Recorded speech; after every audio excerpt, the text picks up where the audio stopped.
ہمارے ساتھ اس وقت لائن پہ موجود ہیں جناب یوسف صلاح الدین صاحب. السلام علیکم یوسف صلاح الدین صاحب, کیسے ہیں آپ؟ وعلیکم السلام علی زاہد صاحب, السلام علیکم. یہ یوسف صاحب میرے بہت اچھے دوست بھی ہیں, میں آڈینس کو بتانا چاہتا ہوں, اور ایک بہت نفیس انسان ہے, اور پورے پاکستان میں لوگ ان کی عزت کرتے ہیں, not because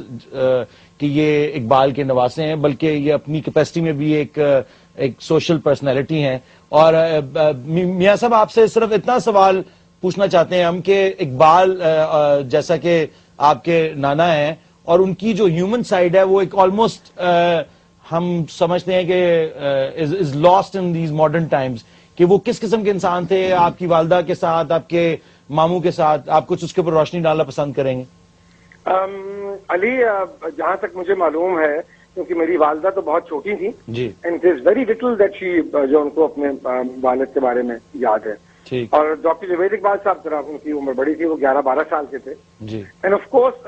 you know when یہ لوگ جب بڑے ہو رہے تھے تو اس وقت علامہ صاحب was almost on his way out, and تو بہت ہی افیکشنیٹ تھے. نیچرل ایک بات ہے کہ ایک شاعر سینسٹیو بھی ہوگا, افیکشنیٹ بھی ہوگا, رومانٹک بھی ہوگا, یہ ساری باتیں ان میں بالکل موجود تھی.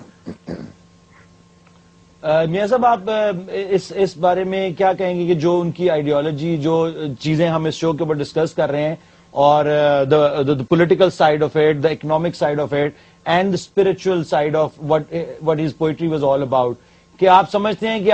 آج کے پاکستان میں اس نالج کی ضرورت ہے, اس پوائنٹ آف ویو کی ضرورت ہے کہ ہم گھر گھر میں سے ایک اقبال نکلے, ان کی جیسا کہ حکیم زاہد حامد صاحب, جن کو میں پیار سے کہتا ہوں, کہ حکیم صاحب کے مطابق اقبال کو سمجھنے کے لیے اقبال بننا پڑے گا. میں سب سے پہلے علی اور زاہد صاحب آپ سب کو دونوں کو ایک آپ کو مبارکباد پیش کرنا چاہتا ہوں کہ اتنا خوبصورت اور اتنا اچھا پروگرام آپ نے شروع کیا, اور ایک ایسے چینل کے لیے کہ جو بالکل ہی یوتھ اورینٹڈ چینل ہے. اور یہ ایک میں سمجھتا ہوں کہ ایک بہت اچھا آپ نے کام شروع کیا ہے, کیونکہ میں اب جس طرح آپ کہہ رہے تھے کہ ابھی زاہد صاحب میں سن رہا تھا ان کی بات, وہ کہہ رہے تھے کہ ہم بالکل اقبال کو بھول گئے. اگر ہم اقبال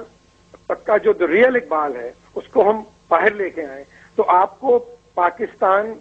کیوں بنا اس کی بھی سمجھ آ جائے گی, اور آپ کو قائد اعظم رحمۃ اللہ علیہ کی بھی سمجھ آ جائے گی. کیونکہ میں سمجھتا ہوں کہ اب جو چیز ہم نے نہیں کی شروع دن سے, کہ ہم نے اس ملک کو قائد اعظم کا پاکستان ہی نہیں بنایا, اور اقبال اور قائد اعظم دونوں جو تھے دے ور ون. ان کی جو تھنکنگ تھی, جو ان کی پالیسی تھی, جو ان کی سوچ تھی, وہ ایک تھی. تو میں سمجھتا ہوں کہ یہ بہت ضروری ہے اس وقت, کیونکہ اس وقت شاید کیونکہ لوگ جو ہیں ان اے وے یہ جو ہو رہا ہے, میں آئی تو also take it as a blessing کہ لوگوں نے سوچنا شروع کر دیا, ورنہ ہم نے تو اقبال کو الحمرا کے دروازوں کے اندر صرف بند کر دیا تھا. اور آپ کو شاید اس بات کا علم نہیں نہ ہو کہ اس ملک میں, اس ملک کی اسٹیبلشمنٹ میں کئی سال بہت سا علامہ کا کلام جو تھا اس کو ریڈیو اور ٹیلی ویژن پہ اس کو نشر کرنے کی اجازت نہیں تھی. تو کیا آپ اپنی قوم کو بتائیں گے, کیا آپ اپنے ینگ لوگوں کو بتائیں گے, جو آپ کی جنریشن جو آپ کی جو اب جوان ہو رہی ہے, اس کو نہ اپنے پچھلے کا پتہ ہے, نہ اس کو اپنے اگلے کا پتہ ہے, نہ اس کو کسی چیز کا پتہ ہے. وہ یا ویسٹ کی طرف دیکھتی ہے یا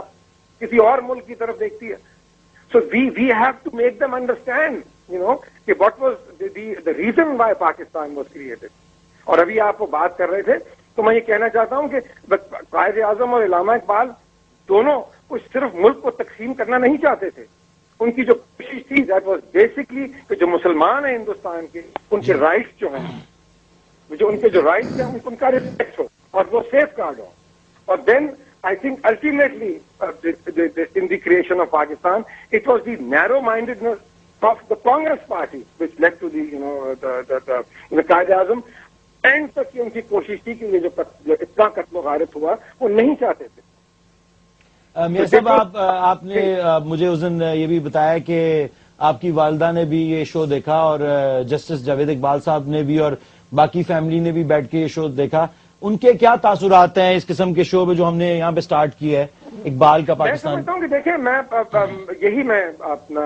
ڈاکٹر صاحب سے بھی کہہ رہا تھا کہ دیکھیں جو ٹیلی ویژن ہے, جو یہ میڈیا ہے آج کل کا, اس کی کتنی پازیٹیو سائڈ بھی ہے. کہ ہم لوگ کتنی چاہے کوشش کر لیں. میں نے بھی بہت کوشش کی, ڈاکٹر جوید اقبال صاحب نے بھی اتنی کتابیں لکھی, اتنے لیکچرز, لیکن یہ جو چیز ہو رہی ہے, this is live, it is going to the people, it is going to every home and every house, and I am sure that this will make a difference. And I say to both of you کہ اللہ تعالیٰ آپ کو یہ یہ جو آپ کر رہے ہیں یہ کام, یہ بہت اچھا کام کر رہے ہیں, یہ بہت پہلے ہونا چاہیے. بہت شکریہ آپ کا یوسف صلاح الدین صاحب, میری طرف سے بھی بہت شکریہ آپ کا. زاہد احمد صاحب آپ کا بہت بہت شکریہ ادا کرتے ہیں, اور آپ کا بہت شکریہ کہ آپ ٹیلی فون پہ آئے اور آپ نے اس کے بارے میں کچھ روشنی ڈالی کہ آپ کی جو اقبال کی جو امیڈیٹ فیملی ہے وہ اس پوری movement, revolution as we call it, کے بارے میں کیا سوچتے ہیں. And like I said again and again, the revolution will be televised after this break.